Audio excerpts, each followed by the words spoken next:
Hai, selamat malam semuanya teman-teman. Wow, bentar ya aku pasin dulu karena ini aku lagi di luar by the way, dan situasinya aku belum bisa kemana-mana karena ingat ada live Instagram malam hari ini. Aku sematin dulu, oke. Oke, sudah. Oke. Jadi malam hari ini kita ada di Dikdok Diskusi Karo Dokter episode 99. Wow, besok berarti episode 100 nih. Kita udah nggak terasa udah di episode 100 dan malam hari ini. Hai Dokter Fahri, Dokter Fahri udah ada nih. Nah, malam hari ini kita akan ngobrol sama Dokter Andika Banyu Sutrisno, spesialis kedokteran penerbangan. Apa sih yang akan kita bahas? Kita akan bahas tentang fakta apa yang terjadi saat penerbangan. Nah, banyak banget kan teman-teman yang nggak tahu kayak sebenarnya dokter penerbangan itu kok ada sih, ngapain ya gitu, dan job desk-nya ngapain. Lalu misalnya banyak banget pertanyaan juga soal penerbangan karena kan bentar lagi kita bakal mudik nih, nggak terasa juga bentar lagi lebaran. Oke, ini dokter Andikanya udah ada. Hai dok. Oke nih, jadi nanti kalau lagi ada ribut-ribut atau orang lewat-lewat, sorry banget ya guys, karena aku masih lagi di luar sekarang. Dan semoga live IG kita malam hari ini lancar. Baiklah, kalau begitu aku undang dulu dokter Andikanya bersama kita. Sebentar. Dokter Andika udah aku undang, boleh diterima dok? Agak goyang-goyang ya. Hai dok, malam. Selamat malam. Selamat malam. Oke, suaranya kok nggak kedengeran ya? Malam dok. Malam. Kedengeran nggak? Oke, dok, sorry nih aku lagi di luar, aku deketin deh. Aku nggak bawa apa, nggak bawa tripod, nggak bawa apa-apa. Tadi kirain sampai di rumah dok, sorry banget. Jadi masih di luar nih. Ya. Oke, Dokter Andika Banyu, terima kasih sudah menyempatkan waktunya. Baik sekali hari ini dokter mau ngobrol sama kita di Dikdok Diskusi Karo Dokter episode 99. Jadi kayak tadi saya bilang, makasih banyak dok. Kita akan kenalan dulu sama dokter Andika karena tadi juga banyak yang langsung DM saya kayak emang ada ya kok dokter kedokteran penerbangan gitu. Jadi saya juga, teman-teman saya juga banyak yang baru tahu nih dok kalau ada sebenarnya dokter penerbangan atau spesialis kedokteran penerbangan gitu. Baik, kita kenalan dulu. Dokter Andika ini beneran dokter penerbangan apakah pilot? Karena ada yang kira pilot atau bagaimana nih dok? Sambil kenalan, silahkan dok. Baik, terima kasih Mbak Ivo sebelumnya. Saya juga terima kasih sudah diberikan kesempatan untuk live bareng. Jadi pertama-tama mungkin saya perkenalkan dulu. Jadi nama saya Dr. Andika Banyu Sutrisno. Saya spesialis kedokteran penerbangan. Nah, jadi spesialis kedokteran penerbangan ini bukan pilot. Jadi memang kami juga sama diawali dengan sekolah kedokteran umum terlebih dahulu. Setelah itu koas sama kemudian internship. Setelah itu baru kami ngambil spesialisasi. Jadi sama seperti misalkan penyakit dalam, obgyn mungkin yang terkenalnya. Nah, cuma memang ya spesialis kedokteran penerbangan ini memang belum banyak yang tahu karena di Indonesia sendiri baru satu ya institusi yang mengadakan pendidikannya. Kemudian dia juga baru dibuka tahun 2010. Jadi memang masih banyak yang belum tahu. Biasanya yang sudah tahu itu biasanya mungkin ya para pekerja di dunia penerbangan karena mereka ada yang 6 bulan sekali, ada yang 1 tahun sekali, itu pasti bertemu dengan kedokteran penerbangan. Oke, menarik ya dok. Berarti biar teman-teman tahu, bahkan untuk spesialis penerbangan ini atau kedokteran penerbangan ini adanya di tahun 2010. Ya. Jadi otomatis jumlahnya masih sedikit ya dok ya. Oke. Dokter, boleh tahu ini berarti dokter, kalau orang kan nanya prakteknya di mana dok? Nah, kalau dok penerbangan ini nanyanya gimana? Dokter prakteknya di mana atau beda nih pertanyaannya dok? Sama kok, prakteknya di mana? Sama-sama. Jadi untuk praktek sendiri, untuk saya sendiri saya praktek di rumah sakit di EMC Cibitung, daerah Bekasi. Namun saya juga gabung dengan YesDoc untuk konsultasi online. Jadi saya ada praktek itu.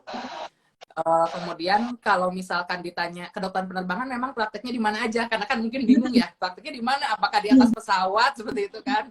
Sebetulnya praktek kedokteran penerbangan sendiri bisa banyak. Yang pertama itu bisa di Balai Kesehatan Penerbangan namanya. Jadi itu tuh kayak suatu tempat pemeriksaan khusus untuk para pekerja penerbangan. Dia itu berada di bawah Kementerian Perhubungan. Kemudian bisa juga di KKP atau di bandara. Namun selain itu juga ada yang di klinik, ada yang di rumah sakit, kemudian ada yang di provider evakuasi medis udara. Seperti itu. Nah, biasanya yang terkenal juga itu selain yang di Kemenhub, biasanya itu yang ikut haji nanti. Jadi ada yang memang bekerjanya di Kementerian Agama. Seperti itu. Oke, oke. Wow, ini menarik banget. Jadi bisa di Kementerian Perhubungan langsung penempatannya, bisa di bandara, maksudnya di airport gitu ya dok ya, Ya, plottingannya. Atau juga mungkin di beberapa pelayanan kesehatan juga bahkan ada. ada. Seperti saya di rumah sakit gitu, tidak Hmm, di kementerian. gitu. Oke, wow. Kayaknya seru ya dok. Berarti ini fix bukan dokter yang di pesawat. Maksudnya dokter yang juga ikut naik pesawat bukan ya berarti dok ya. Oh, Tapi ada itu tempat-tempatnya salah yang satu akan lebih di pesawat. salah satu pelayanan kami itu ada yang dokter on board. Jadi dokternya ikut naik pesawat kalau memang ada pasien yang memang harus dikirim ke suatu daerah yang misalnya kondisinya tidak terlalu baik, harus dikirim ke daerah yang memang harus menggunakan transportasi udara, baik itu pesawat ataupun helikopter. Biasanya dokter spesialis kedokteran penerbangan ikut. Oh, I see. Namanya dokter on board.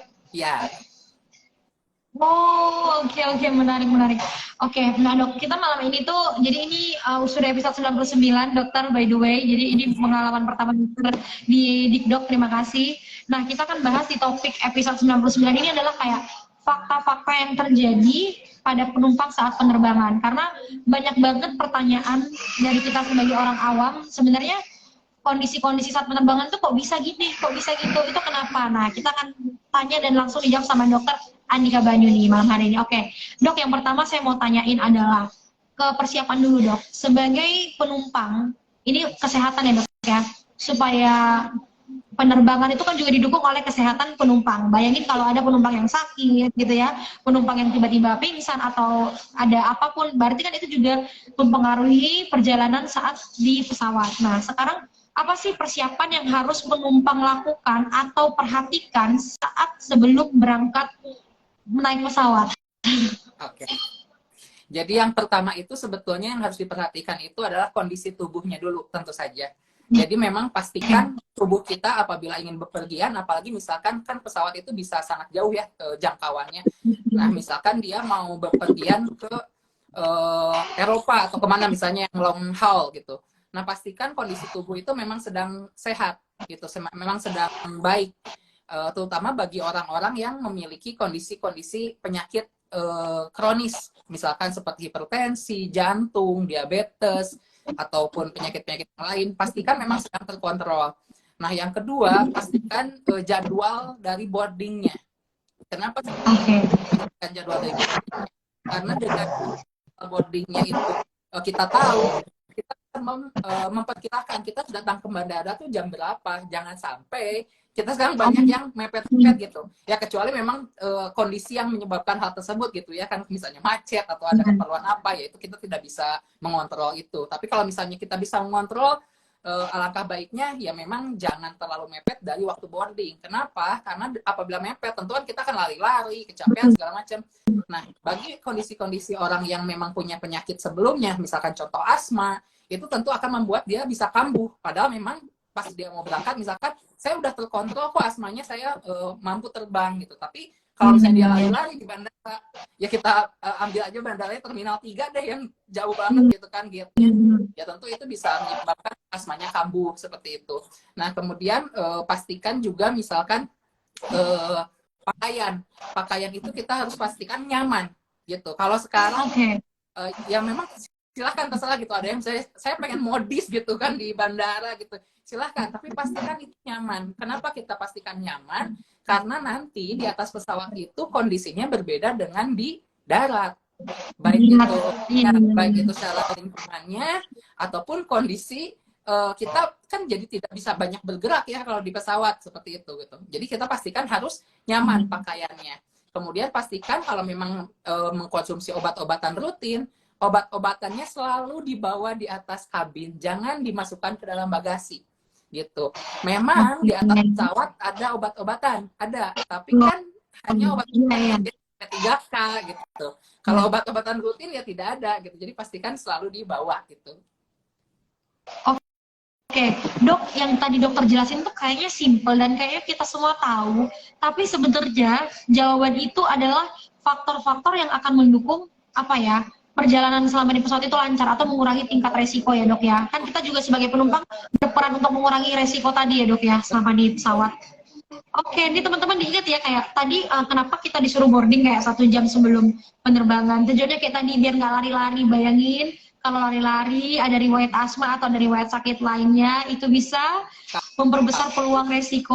Wow, masuk akal. Terus baju, ya saya juga sekarang kalau ke bandara lihat orang kayak bajunya makin bukan makin aneh ya, kayak makin berbagai-bagai jenis stylenya ya dok ya. Tapi kita akan balikin senyaman Kalau mungkin. zaman sekarang statement katanya. Iya, bener. Senyaman mungkin deh. Bayangin kalau ada apa-apa, jangan memperibet diri sendiri deh kalau naik pesawat. Terus tadi yang ketiga, obat-obatan ya. Walaupun misalnya sudah disediakan obat-obatan saat di pesawat, teman-teman juga harus tetap berjaga-jaga dan membawa obatnya sendiri kalau punya. Begitu ya dok ya? Oke, oke dok. Tadi kan dokter sempat mention kayak misalnya asma. Ini kan banyak banget ya dok ya. Nah saya juga penasaran kayak ada beberapa not untuk penumpang tertentu gitu ya. Mungkin masih banyak orang awam belum tahu. Mereka tuh wajib menambahkan, misalnya wajib bawa ini dan itu. Misalnya ibu hamil, pasien, bukan pasien, penumpang dengan riwayat asma atau dan lain-lain. Nah, apa aja sih dok biasanya kriteria penumpang yang harus ditambahkan persiapannya? Oke. Jadi itu sebetulnya tergantung dari kondisi yang dimiliki oleh penumpang tersebut. Seperti tadi misalnya di-mention ibu hamil ataupun yang asma gitu. Nah, kita ambil 2 contoh itu ya. Misalkan pertama yang asma dulu deh. Nah, asma itu kan sebetulnya penyakit yang termasuk ke dalam alergi ya. Termasuk ke dalam alergi, dia tidak bisa sembuh sempurna. Itu yang perlu ditekankan terlebih dahulu. Yang bisa itu dia terkontrol gitu. Nah, lagi yang ditekankan adalah dia adalah sekarang sedang terkontrol, sedang tidak dalam kondisi asma sedang atau asma berat gitu. Nah itu harus dipastikan bisa misalkan memang dengan dia sudah tidak konsumsi obat-obatan asmanya, baik itu obat-obatan untuk controller ataupun untuk relievernya, kemudian atau misalkan, aduh saya masih ragu nih, saya sebetulnya asmanya udah terkontrol atau belum, misalkan seperti itu kan.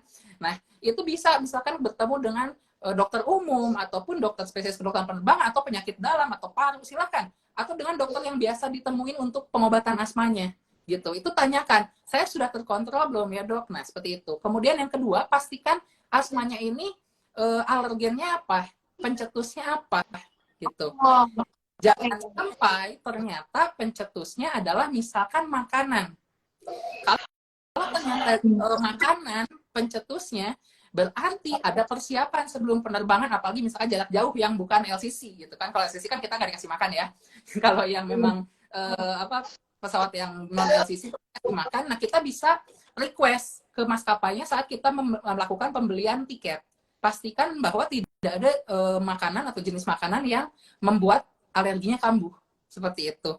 Kemudian yang ketiga, apabila memang ini asmanya misalkan sedang, tapi udah mulai terkontrol kok, dan memang misalkan ya dianggap aman lah oleh dokter yang menanganinya. Tapi kan misalkan dia bawa obat nih, misalkan dia jaga-jaga bawa obat ya, seperti itu. Contohnya obat dalam bentuk cairan, sirup misalkan. Itu kan di bandara, di pesawat itu ada pembatasan cairan ya, gitu.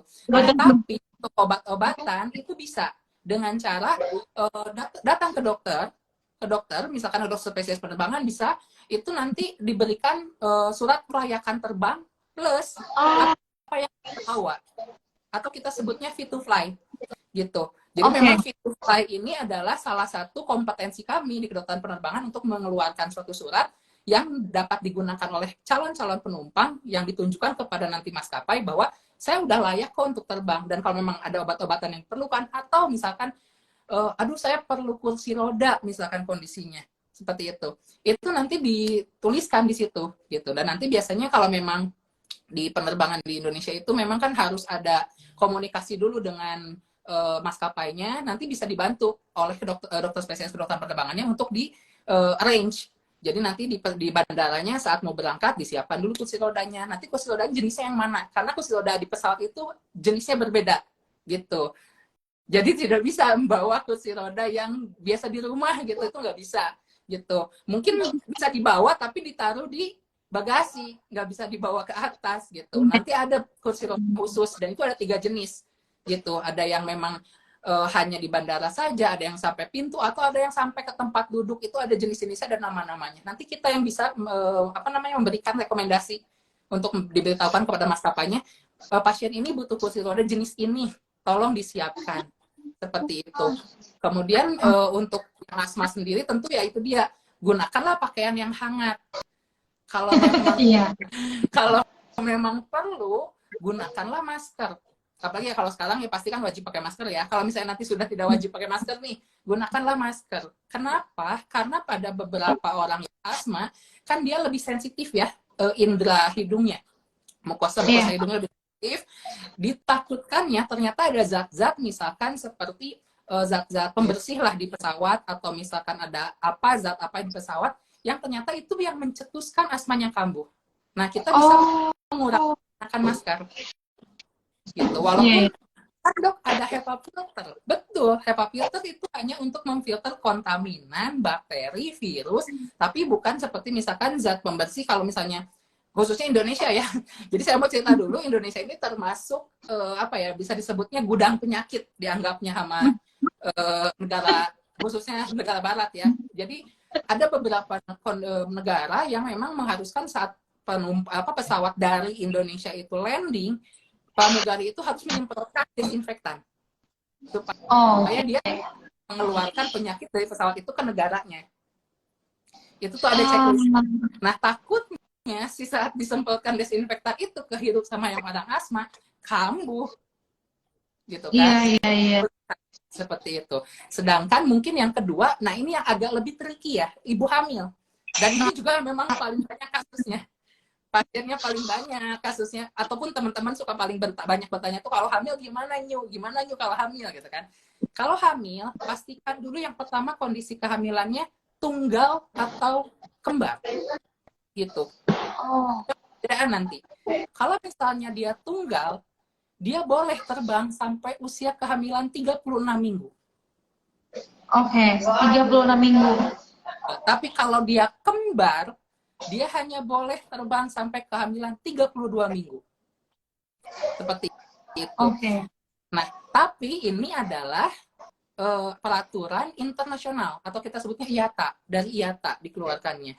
Nah, IATA ini selain mengeluarkan peraturan, mereka memberikan kebijakan kepada setiap maskapai. Gitu. Kalian PD-nya bahwa ibu hamil sampai usia berapa? Nah, nanti maskapai itu punya aturan-aturan baru lagi. Tapi sebetulnya, dok kalau gitu bingung dong, di Indonesia aja jumlah maskapai banyak. Kalau saya naik ini nanti beda-beda gitu. Terus gimana yang amannya? Amannya sebetulnya kalau hamil adalah trimester 2. Itu udah paling aman. Oke. 2. Kenapa? Ada ibu hamil trimester 1, yang pertama, dia takutnya ada HEG. Mual muntah pada kehamilan. Gitu. Nah, nanti bertambah berat karena kondisi lingkungan di atas pesawat itu gasnya itu menguap, membesar. Nah, otomatis gas di dalam lambungnya juga makin meregang. Itu bisa bikin makin nggak nyaman untuk ibu hamil. Kemudian yang kedua, ada risiko abortus apabila memang turbulensi. Abortus itu berarti gitu. Tapi itu memang rendah, sangat rendah banget. Jadi penelitiannya itu kalau misalnya sebulan 72 jam terbang. Gitu. Jadi memang agak bisa ya udahlah gitu kan, nggak terlalu dipikirin, tapi ya tetap harus hati-hati kita. Nah, kemudian kenapa nggak trimester 3?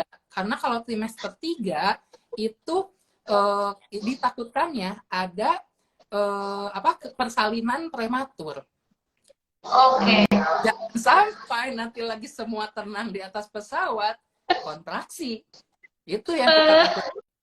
Ya, karena berbahaya. Sarana prasarananya tidak selengkap di rumah sakit atau di rumah bersalin lah gitu. Jadi nanti banyak resikonya, walaupun ada emergency kitnya ada, tapi tidak disarankan seperti itu. Kemudian untuk ibu hamil kalau misalnya mau terbang, selain memastikan jenis jumlah kehamilannya tunggal atau gemeli atau kembar, kemudian mingguannya berapa, kemudian pastikan setidaknya 1 minggu sebelum terbang jaga makan. Hindari makanan-makanan yang mengandung gas.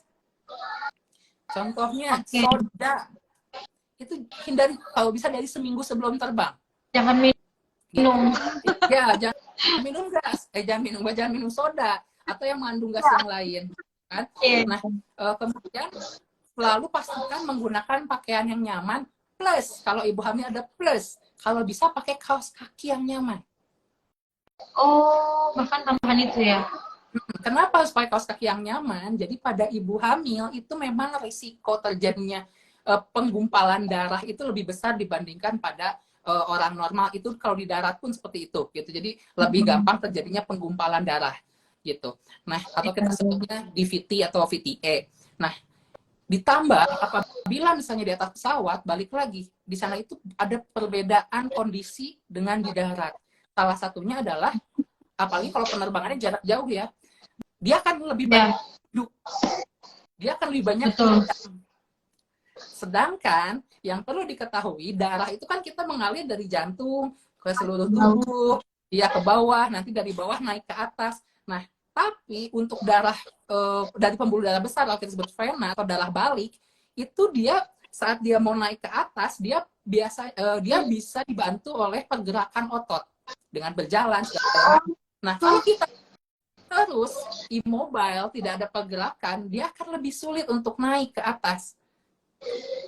Ditambah dengan ibunya hamil. Ibu hamil itu mempengaruhi kondisi di dalam tubuhnya. Salah satunya ada faktor-faktor pembekuan yang jadi agak sedikit berubah lah dengan orang normal. Jadi darahnya lebih gampang beku, dan itu sangat berbahaya. Pembekuan darah itu sangat berbahaya, bukan sesuatu yang ya udah gitu paling bengkak. Enggak, bukan cuma bengkaknya itu gitu. Memang bengkak, kemudian nanti bisa terasa nyeri. Yang ditakutkan kalau misalnya gumpalannya lepas, terbawa aliran itu kan bisa ke jantung, gitu. Nah, jadi penyakit jantung. Kalau misalnya nanti naiknya ke atas, malah jadinya stroke, gitu. Kalau gumpalannya sampai lepas, gitu. Makanya usahakan menggunakan kaos kaki yang nyaman. Jadi bukan terlalu ketat, bukan longgar, tapi nyaman, pas. Seperti itu, gitu. Itu untuk ibu hamil. Ini kayaknya sebenarnya banyak banget topiknya, tapi kita nggak akan bisa bahas malam ini ya teman-teman. Mungkin kita membahas secara karena dokter Andika ternyata ngejelasinnya lengkap banget. Saya suka banget dong, jadi saya lebih tahu lagi hal-hal bukan ya, mungkin teman-teman sudah bilang ini kayak hal sepele, tapi kalau dokter jelaskan sekarang kayak gini, akhirnya kita mengerti kenapa ada aturan seperti itu. Oke, dok, kita masuk ke Q&A ya dok ya, karena kita udah mau ini nih selesai, kita Q&A dulu nih, udah beberapa yang masuk. Teman-teman boleh dicicil pertanyaannya ke dokter Andika, saya pilihin. Oke, udah ada nih dok, dari @Franciscus_Januar. Dok, untuk perjalanan luar negeri, bagaimana kalau membawa obat sirup? Apakah diperbolehkan ya dok? Takutnya tidak diperbolehkan petugas bandara. Terima kasih dok. Tadi ini udah sempat dijelasin sih, tapi silakan dok diulangi lagi. Baik, jadi untuk obat-obatan, sebetulnya memang betul, di setiap bandara itu kan pasti kita dicek ya untuk obat-obatan jenis. Bukan obat-obatan aja, bahkan seluruh barang yang bentuknya cairan itu dicek. Karena ada batasnya gitu. Terutama obat-obatan gitu. Nah, jadi yang perlu dilakukan adalah apabila memang bawa obat-obatan dan misalkan memang dia melebihi 100 mili nih si sirupnya gitu kan. Udah pasti kan kena pasti. Nah, apalagi ini kata dokternya harus dibawa ke kabin, udah nggak bisa gitu. Nah, sebenarnya bisa dengan cara itu dia meminta surat keterangan yang kalau dari kami kedokteran kami sebutnya adalah surat keterangan fit to fly. Jadi dari surat keterangan fit to fly itu dijelaskan kondisi si penumpangnya ini apa, memang membutuhkan obat tersebut selama perjalanan, terutama misalkan tadi perjalanannya luar negeri ya bilangnya, berarti kan jauh, pasti kan ada waktu dia memang harus mengkonsumsi obat itu karena rutin. Nah, jadi memang harus dibawa ke kabin. Jadi sebetulnya bisa meminta surat fit to fly itu, gitu. Jadi bisa. Nanti kalau misalnya di bandara ya tinggal kita tunjukkan aja ini surat dari dokternya, ini obatnya, udah selesai. Oke, berarti boleh, tapi tadi tambahan kayak kata dokter, itulah perlunya mungkin kita mempersiapkan tadi ya dok ya, jadi lebih tahu hal-hal yang perlu dibawa. Oke, semoga menjawab ya Kak Franciscus. Langsung ya dok, next kita pertanyaan kedua, ada dari Kak Daniel MD 23. Izin tanya dok, apa yang harus dilakukan pada ibu hamil 36 minggu yang ngebet banget pulang ke Eropa karena keluarga besarnya di sana, sementara yang bersangkutan kerjanya di Indonesia? Monggo. Baik. Oh, ini tambah lagi dok, sorry, kita tambahkan lagi lanjutan pertanyaannya. Izin kerja atau cutinya baru terbit mepet 2 sampai 3 minggu sebelum perkiraan kehamilan. Ada riwayat hipertensi dan riwayat DVT serta sedikit edema juga dok. Wah, ini complicated. Baik. Jadi sebetulnya tadi itu maksudnya cutinya 2 minggu dari kehamilan atau persalinan ya? Kayaknya ini persalinan deh, perkiraan persalinan deh dok, saya rasa cuma salah ketik. Karena tadi udah 36 minggu kan dok. Baik. Sebetulnya apa namanya untuk penerbangan tadi yang saya bilang, jadi penerbangan itu secara aturan generalnya itu adalah 36 minggu. Memang aturan generalnya. Iya. Tapi yang pertama pastikan dulu penerbangannya menggunakan maskapai apa? Karena tidak semua penerbangan, apalagi maskapai-maskapai di Indonesia, mau untuk membawa penumpang 36 minggu. Gitu. Iya, iya sih. Gitu. Yang pertama itu pastikan maskapainya apa.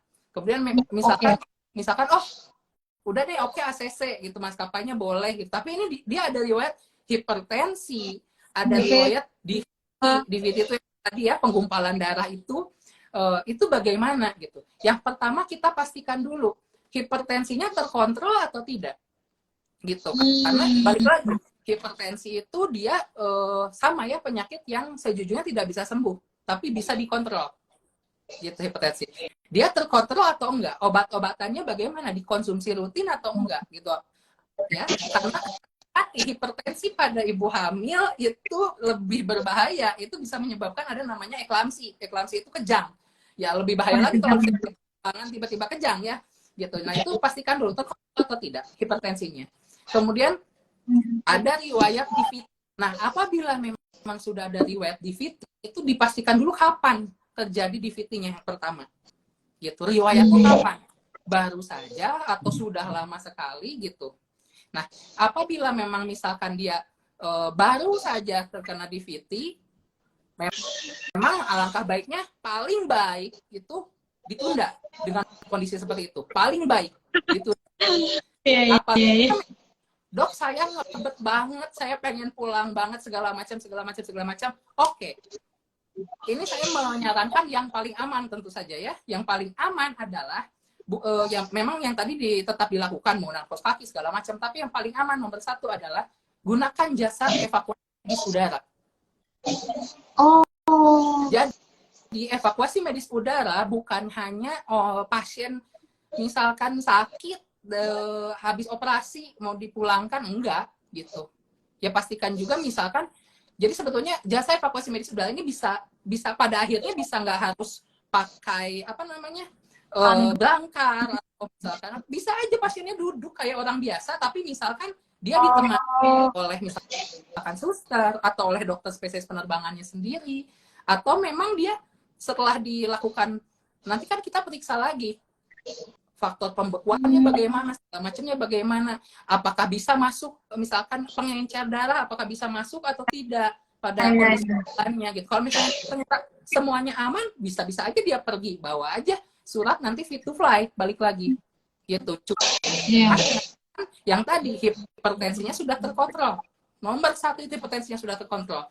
Yang kedua, tidak ada kemungkinan prematur, walaupun misalnya dokter objinnya misalkan sudah cek nggak ada kemungkinan prematur, tapi kan masih bisa terjadi. Tapi kalau udah diperiksakan objin, kita lebih percaya gitu kan, kemungkinan miss-nya kecil lah gitu kalau udah diperiksa oleh objin. Jadi mungkin nanti kalau kondisinya seperti ini akan ada kerjasama antara 2 dokter, objin, kedokteran penerbangan gitu. Nah ini kedokteran penerbangan itu kadang ada yang mikir kedokteran penerbangan kerjanya sendiri atau gimana gitu, enggak. Penerbangan itu memang paling sering dia kolaborasi gitu, pada dokter lain yang mau terbang gitu. Nanti dokter lain kondisi penyakitnya bagaimana, kita yang akan memastikan oke, kalau dibawa terbang dia aman, seperti itu. Oke, ini dokter pasti menjawab sih jawabannya karena dokter sampai kasih dua opsi, kalaupun boleh terbang, kalaupun memang ngebet banget gitu ya, pengen terbang silahkan diikutin sarannya dokter Andika. Wah ini amazing banget dok penjelasannya, sayangnya selama ini Objinnya nggak mau kerja sama dengan kita. Oke, mungkin ini bisa didiskusikan kembali ya Bapak ya, pasien yang tadi dok, penumpang yang curhat tadi. Oke. Dok, mungkin ini terakhir ya, pertanyaan terakhir ya teman-teman ya dari Franciscus_Januar. Dok, kalau mau evakuasi medis udara yang tadi kayak kata dokter, saya juga baru tahu tuh dok ada jasa seperti itu. Nah, kalau dengan dokter Andika Banyu sendiri tuh biasanya caranya gimana dok? Dia tanya dok. Oke. Jadi apabila mau evakuasi medis udara bersama saya, sebetulnya yang harus periksa dulu ya. Saya harus periksa dulu kondisi penumpangnya gimana gitu. Jadi memang harus ketemu gitu, nggak bisa konsultasi online gitu. Nah, bagaimana caranya ya? Datang ke rumah sakit saya di EMC Cibitung Senin sampai Jumat jam 10 sampai jam 2. Nanti saya periksa dulu bagaimana, kalau memang misalkan sudah diperiksa, nanti kita lihat apakah dia bisa terbang sendiri, ternyata tidak butuh evakuasi medis, kok dia bisa terbang sendiri, ya udah ngapain pakai evakuasi medis, kan nambah-nambah biaya gitu. Mendingan udah berangkat aja, atau memang perlu evakuasi medis. Nah, apabila memang masih perlu evakuasi medis, nanti juga ya nanti dipertimbangkan apakah menggunakan pesawat komersil atau pesawat private, karena helikopter nanti dipertimbangkan. Cuman ya gak bisa via online gitu, paling ya datang ke rumah sakit aja. Mungkin bisa dok via online kalau rumahnya jauh, minimal tanya-tanya dulu persiapannya apa, tarifnya kira-kira berapa. Karena kan daripada dok jauh-jauh ya ke praktek dokter ternyata misalnya ada yang kurang cocok atau ada yang belum dipersiapkan. Boleh loh dicoba ini online sama dokter Andika. Oke. Dok, terakhir nih dok, nggak kerasa nih kita udah hampir di ujung acara. Dokter sebagai dokter spesialis kedokteran penerbangan. Mungkin dokter banyak melihat kayak, oh ini pasien yang kurang persiapan, makanya bisa terjadi seperti ini gitu. Oh ini mungkin karena apa ya, kelalaian sendiri kita sebagai penumpang gitu. Sorry tadi bukan pasien tapi penumpang ya. Ini mungkin penumpangnya yang lalai sudah dipersiapkan tapi nggak tahu caranya. Nah, apa sih dok pesan-pesan dari dokter Andika gitu buat kita sebagai penumpang saat melakukan penerbangan, apa yang paling penting harus kita ketahui? Baik. Jadi kalau pesan-pesan saya untuk para calon penumpang, terutama ini mau mudik ya, pasti banyak yang mau bukan penerbangan lah gitu kan. Yang pertama, pastikan dulu kondisi tubuh itu sehat. Jangan memaksakan kondisi seperti itu, karena dengan kondisi yang rugi kita juga kok gitu. Yang rugi akan kita juga gitu. Pastikan kita sehat. Yang kedua, ada perbedaan lingkungan, perbedaan kondisi antara di darat dan juga di udara.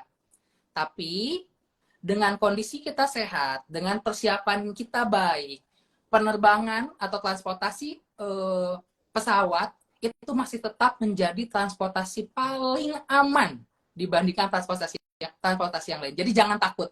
Aduh, kata dokter penerbangannya nanti bisa gini, bisa enggak.